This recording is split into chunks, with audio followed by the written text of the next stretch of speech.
தமிழ்நாட்டின் மீது ஒன்றிய பாஜக அரசின் பாரபட்சம் நாளுக்கு நாள் அதிகரித்து வருவதாக விருதுநகர் நாடாளுமன்ற உறுப்பினர் மாணிக்கம் தாக்கூர் குற்றம் சாட்டியுள்ளார்.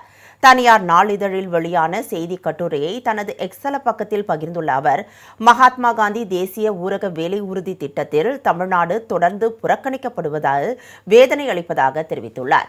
100 நாள் வேலை திட்டத்திற்காக 2023-22 இருந்து 9,743 கோடி ரூபாய் வழங்கிய ஒன்றிய அரசு 2025-26 7,585 கோடி ரூபாயை மட்டுமே ஒதுக்கியுள்ளதை சுட்டிக்காட்டியுள்ளார். இதுவரை இந்த திட்டத்திற்கு 1000 கோடி ரூபாய் மட்டுமே பங்களித்து வந்த மாநில அரசு தற்போது 5,056 கோடி ரூபாய் வழங்க வேண்டும் என நிபந்தனையிட்டு தமிழகத்தின் தோள்களில் ஒன்றிய அரசு நிதி சுமையை சுமத்தியுள்ளதாக குற்றம் சாட்டியுள்ளார். தமிழ்நாட்டு மக்கள் அனைத்தையும் கவனித்துக் கொண்டிருப்பதாகவும் தனது உரிமைகளை தமிழ்நாடு விட்டுக் கொடுக்காது என்றும் அவர் தெரிவித்துள்ளார்.